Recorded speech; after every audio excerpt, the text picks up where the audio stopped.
The Commonwealth Bank hits a record high as investors pile into the Big Four. The government wants to force big businesses to commit to gender targets. And Virgin set to allow pets on planes. And we're talking the passenger cabin. Welcome to Fear and Greed Business News, Australia's best business podcast. It is Friday, the 8th of March, 2024. I'm Michael Thompson, and good morning, Sean Aylmer. Good morning, Michael. Sean, after the show today, you're speaking with Sarah Aboud, who is the Chief Executive of the Financial Advice Association Australia.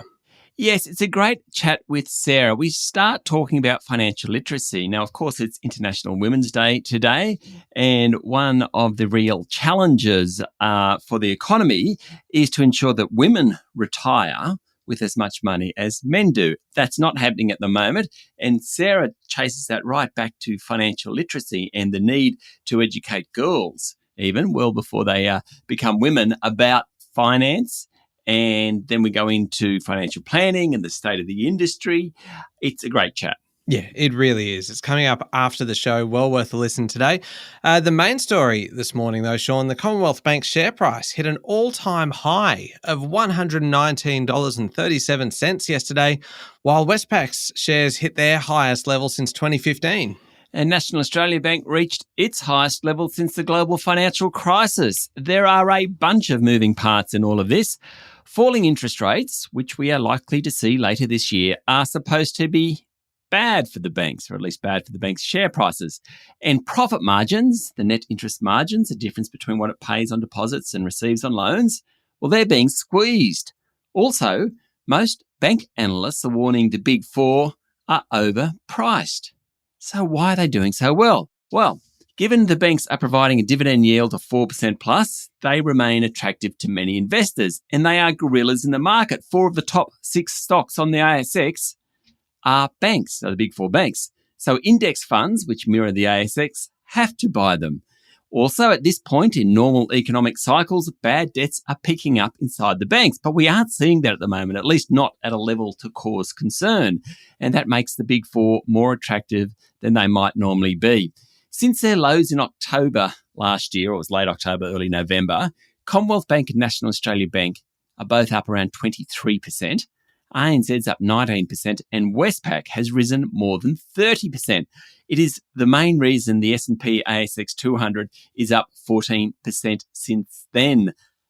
Investors are in love with the banks.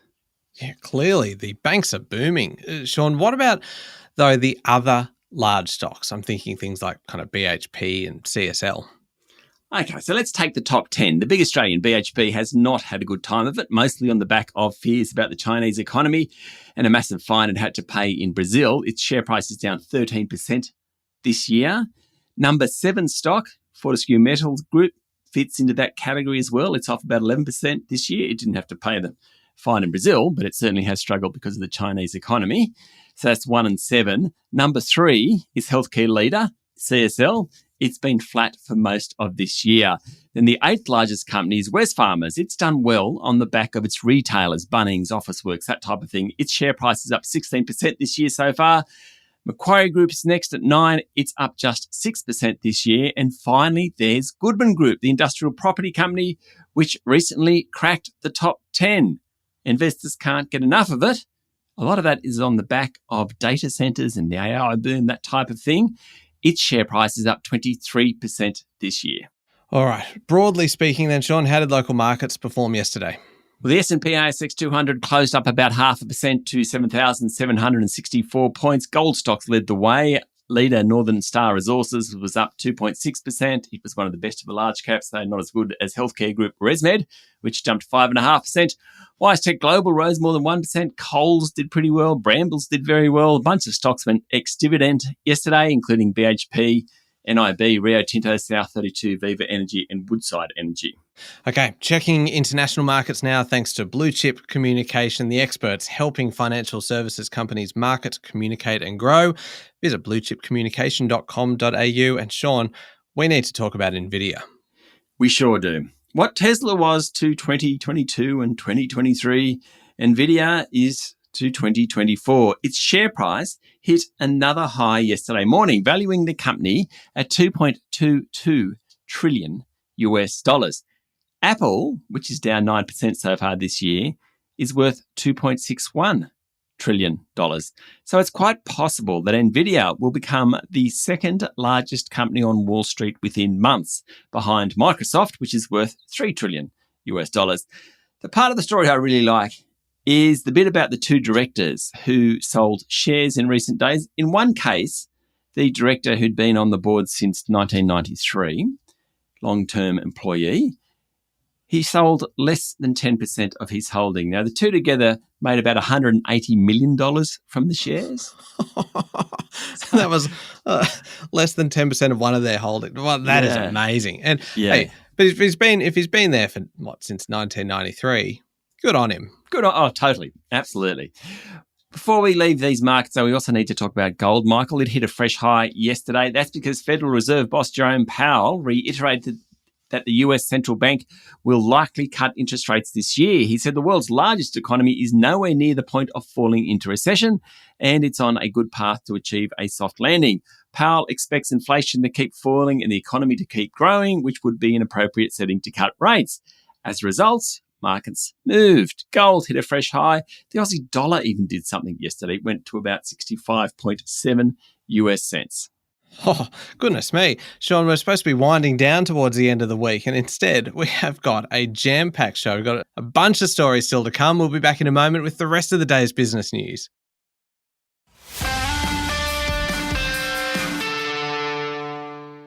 Sean, big businesses will have to commit to reaching gender equality targets on a range of metrics, from board composition to equal pay, to win federal government work under new rules that Labor's drafting.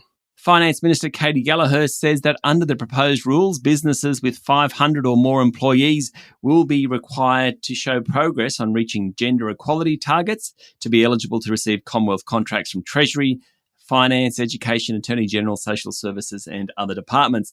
She told the National Press Club yesterday that each year the government spends $70 billion to procure goods and services, and more can be done to make sure women are getting a fairer slice of that spending.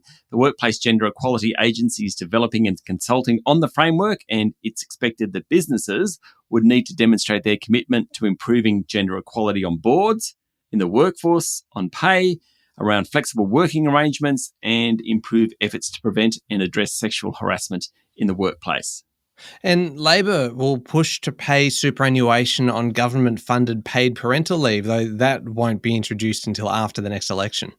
Under the current program, a couple with a newborn or newly adopted child can access up to 20 weeks of paid parental leave at the national minimum wage. That term will rise until it reaches 26 weeks by mid-2026. The thing is, at the moment, superannuation isn't paid on that. And it's a major reason why women retire with less money than men. It's because they have family leave or parental leave and time out of the workforce, and superannuation isn't paid. That's what the government is trying to address. It will now take super on paid parental leave to the next election in an effort to improve the retirement income gap between men and women. The Senate inquiry into supermarket price settings has heard evidence that farmers are being forced to accept lower prices for their produce so the big retailers can pass on cost of living specials to their customers. It's a bit of an extraordinary story, this one. Jeremy Griffith, a member of the National Farmers Federation Horticultural Council, told the inquiry's first hearing in Hobart yesterday that a major supermarket chain announced a series of specials for consumers in recent days and then immediately told suppliers of fresh fruit their prices would be cut by exactly the same amount. Griffith declined to name the supermarket chain or the type of fruit, fearing commercial retribution towards farmers, according to a story in the Financial Review. Griffith said farmers were forced to carry the cost of the specials, adding that this is how negotiations work. It is a very tilted process. Very interesting story, that one. Yeah, certainly is. Now, the ASX, Sean, has breached integrity rules more than 8,000 times over almost 4 years, according to the corporate watchdog. ASIC called it an order information transparency failure. Order information transparency failure at ASX, which is a breach of the rules that support liquidity and reliability across markets.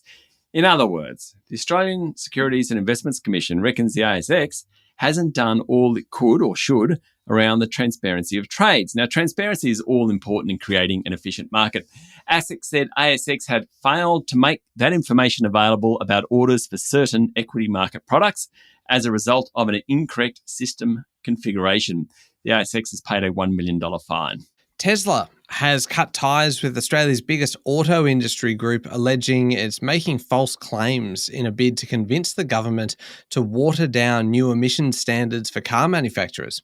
Tesla wrote to the Federal Chamber of Automotive Industries raising concerns over what it called false and misleading public comments that suggest the long-anticipated introduction of a proposed fuel efficiency standard would significantly drive up the price of cars for Australian consumers. Now remember, Tesla is on the board of the FCAI, so this is going to make for a very touchy board meeting next time round. Tesla's also lodged a request for the Australian Competition Watchdog to investigate the organisation for what it calls inappropriate comments it's made, foreshadowing how competitor brands may implement price changes in response to regulation. Those new standards will cap emissions of a car manufacturer's fleet of vehicles.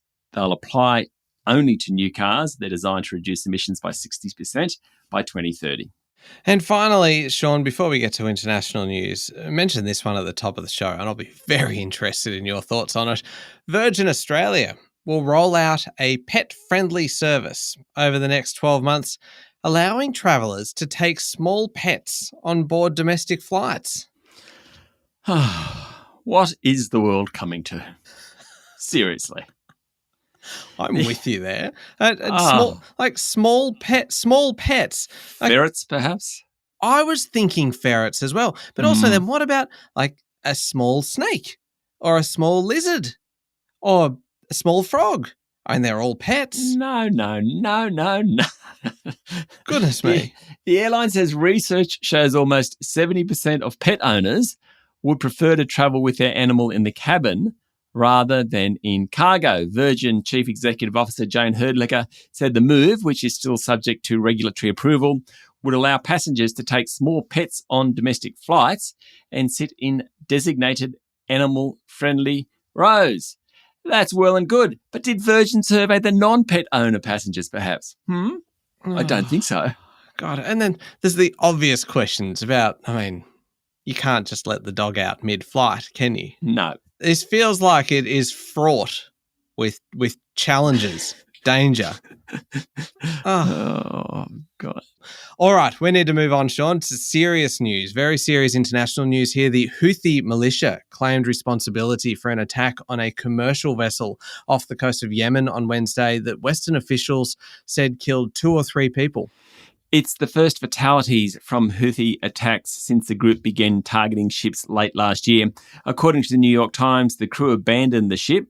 The True Confidence was the name of the vessel, in what they call acts of protest against Israel's offensive in the Gaza Strip. The Houthis have launched missiles and drones at many ships transiting the Red Sea and the Gulf of Aden, one of the world's busiest shipping lanes, disrupting global trade. The US and Britain have responded with airstrikes on Houthi targets, but the attacks have continued.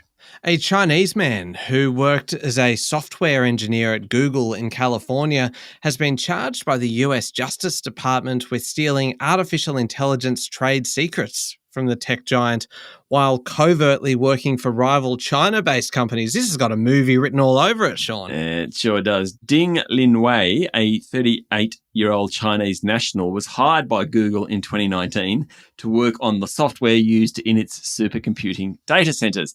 The indictment alleged that Ding began secretly uploading trade secrets that were stored in Google's network between May 2022 and May 2023, by which time Ding allegedly uploaded more than 500 unique files containing confidential information. The technology Ding allegedly stole involved the building blocks of Google's AI infrastructure. Prosecutors claim Ding was arrested this week and charged with 4 counts of theft of trade secrets. He faces a maximum penalty of 10 years in prison and a fine of up to $250,000 for each count if convicted.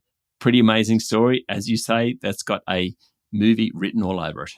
Indeed. And finally, Nikki Haley ended her long shot challenge to Republican presidential frontrunner Donald Trump yesterday, ensuring the former president will be the party's candidate in a rematch with Democrat President Joe Biden. Haley, the former South Carolina governor and Trump's ambassador to the United Nations, bowed out after Trump beat her soundly in 14 of 15 Republican nominating contests. She said it was likely Trump, who repeatedly belittled her candidacy, would be the Republican nominee, but significantly, she did not endorse him. She actually said that Trump needed to win over her supporters. Trump's response, he wrote on his Truth social media platform, and I quote, "Nikki Haley got trounced last night." Cap letters on trounced. Nikki Haley got trounced last night in record-setting fashion. End quote. Never the gracious winner. He's not a gracious winner, is he? You know where he would fit right in? On the weekend edition. Please don't compare me to him. I wasn't going to do the comparison here. I was just going to put the facts out there and let people decide for themselves that when you win our weekend edition of Fear and Greed, and you do regularly win it because you're a very competitive person and you do go for the win, it is slightly Trump-esque. Oh. Sometimes. Oh, wow. That if you had access to Truth Social, there would be an all caps announcement. There would be an all caps announcement. I won. Yeah. Trounced. Indeed. Michael Thompson got trounced. 95 to 94. It's a landslide. That is a trouncing. All right. Up next is the Fear and Greed Daily Interview. You're speaking today with Sarah Abood, Chief Executive of the Financial Advice Association Australia. Yes, we talk about things from financial literacy and what that means for women, right through to the industry itself and some of the changes the government are trying to introduce, not all of which Sarah is a big fan of. Yeah, it's a very timely chat for International Women's Day. It is up next in the Fear and Greed playlist on your podcast platform or at fearandgreed.com.au. Thank you, Sean. Thank you, Michael. It's Friday, the 8th of March, 2024. Make sure you're following the podcast and please join us on our various social media platforms, none of which Sean has access to. So you will not see all caps messages appearing on these, but you can find us on LinkedIn and TikTok and Instagram, X and Facebook. Join us on there. I'm Michael Thompson and that was Fear and Greed Business News. Have a great day.